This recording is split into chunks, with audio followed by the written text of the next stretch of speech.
Media dan tokoh kelas dunia kompak menyebut Indonesia punya peluang besar lolos di Piala Dunia 2030. Kedengarannya gila, mungkin iya, tapi kalau kita lihat perkembangan pemain kita sekarang, apalagi dengan rencana FIFA menambah jumlah peserta Piala Dunia menjadi 60 atau bahkan 64 tim, peluang itu terasa jauh lebih nyata. Apalagi, dua bek masa depan timnas, Elkan Bagot dan Justin Hubner, sedang berkembang pesat di Eropa. Dan di belakang mereka berdiri deretan pemain generasi emas yang akan berada di puncak performanya di tahun 2030. Inilah alasan kenapa dunia mulai percaya. Dan kenapa kita juga harus percaya bahwa Garuda bisa terbang sampai ke panggung terbesar sepak bola dunia. Mari kita ulas bersama.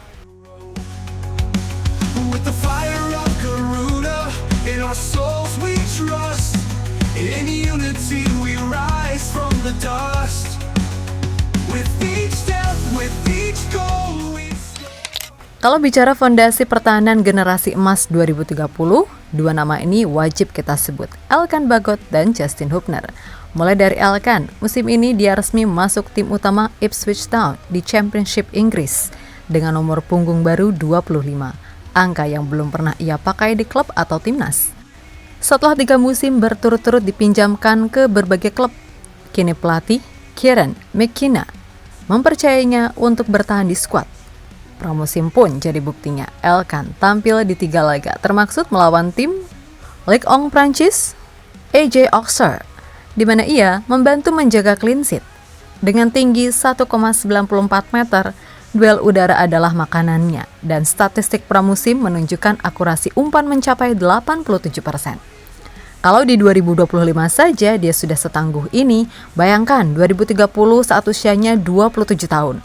Usia emas untuk seorang bek tengah. Lalu ada Justin Hubner.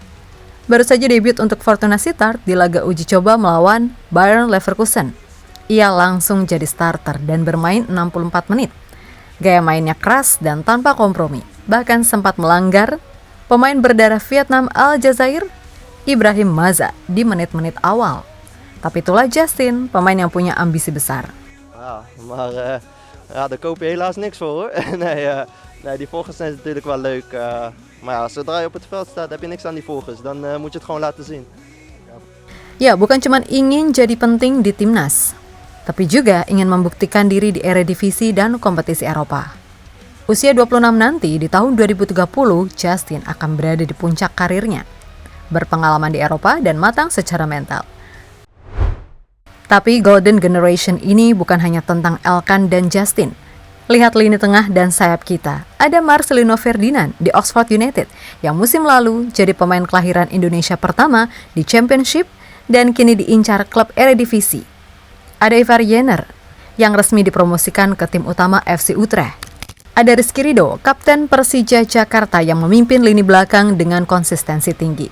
Nathan Chuaon yang baru pindah ke Willem II dan siap membuktikan diri di Belanda. Pratama Arhan, bek sayap andalan Bangkok United, yang lemparan jauhnya masih jadi senjata mematikan. Dan tentunya Rafael Struijk. Serta masih banyak lagi pemain yang akan baru gabung, seperti Mauro dan Miliano. Dengan komposisi pemain seperti ini, kita bukan cuma punya skuad, tapi punya pondasi kuat yang akan matang tepat waktu untuk 2030.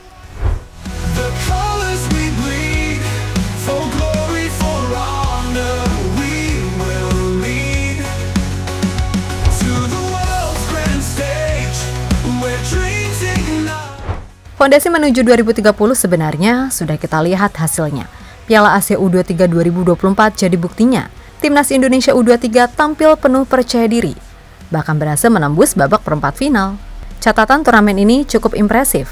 7 gol dicetak, hanya 5 kali kebobolan. Dan para pemain muda kita tampil tanpa rasa minder melawan tim-tim besar Asia. Di turnamen itu, Rafael Struijk jadi ujung tombak dengan 2 gol penting. Marcelino Ferdinand menunjukkan visi permainan dan keberaniannya mengatur tempo. Witan Sulaiman menambah daya dobrak dengan gol dan assist. Sementara Komang Teguh memberi kejutan lewat ketajamannya di bola mati. Lini belakang pun sudah dipimpin nama-nama seperti Rizky Ridho dan Pratama Arhan yang tampil disiplin dan matang dalam membaca permainan. Yang menarik, beberapa pemain di turnamen itu sekarang sudah merantau ke luar negeri. atau bermain di klub papan atas Asia dan juga Eropa. Artinya mereka sudah terbiasa dengan intensitas tinggi dan atmosfer pertandingan besar. Hal yang akan jadi model luar biasa saat kita melangkah ke kualifikasi Piala Dunia 2030. Apalagi akan adanya pemain baru sehingga akan memperkuat skuad timnas Indonesia. Indonesia, your destiny is revealed to the 2026 fields where the future's won. We stand as one until the battle is done. Sorotan terhadap timnas Indonesia bukan cuma datang dari publik dalam negeri, dunia pun mulai melirik. Media Inggris, Daily Star, secara gamblang memprediksi Indonesia akan lolos ke Piala Dunia 2030. Mereka melihat keseriusan PSSI menjalankan program Garuda Select yang dipimpin legenda Chelsea, Dennis Wise. Program ini mengirim pemain-pemain muda terbaik kita ke Inggris dan Italia untuk berlatih dan bertanding melawan tim-tim muda klub raksasa Eropa seperti Juventus, Inter Milan, dan Chelsea.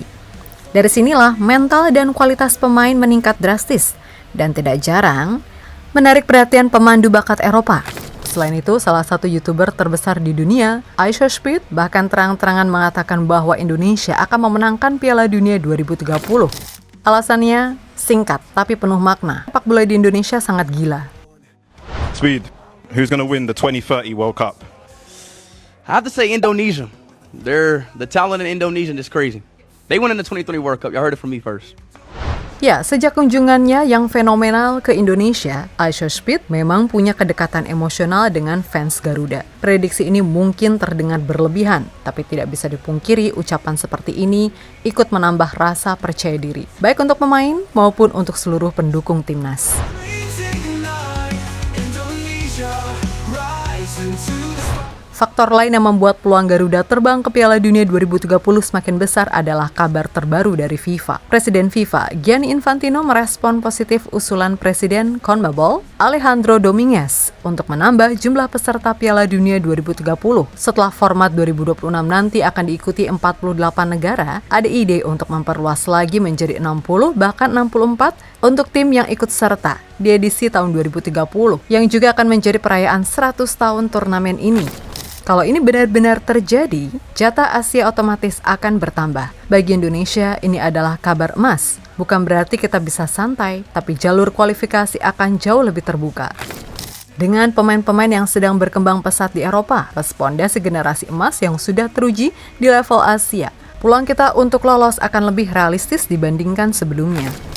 Apalagi, Piala Dunia 2030 akan digelar di Spanyol, Portugal, dan Maroko, dengan laga pembuka di Uruguay, Argentina, dan Paraguay. Atmosfernya akan sangat spesial dan akan lebih indah jika bendera merah putih ikut berkibar di sana.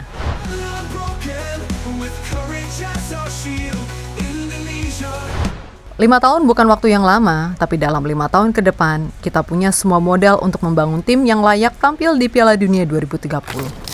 Dua bek tangguh di usia emas, Elkan Bagot dan Justin Hubner. Lini tengah kreatif dengan Marcelino Ferdinand, Ivar Jenner, dan Witan Sulaiman. Sayap cepat seperti Rafael Struijk dan Pratama Arhan, plus benteng terakhir yang disiplin seperti Rizky Ridho dan Nathan Chuaon. Media dunia sudah mulai percaya FIFA memberikan sinyal peluang semakin terbuka. Dan yang terpenting, kita punya pemain-pemain yang mau bekerja keras demi lambang Garuda di dada. Mungkin mimpi ini dulu terasa mustahil, tapi sekarang semuanya mulai masuk akal. Jadi kalau mereka percaya, kenapa kita tidak? 2030 bukan sekedar angka, ini adalah tujuan. Dan bersama kita akan dorong Garuda terbang setinggi mungkin sampai ke panggung terbesar sepak bola dunia.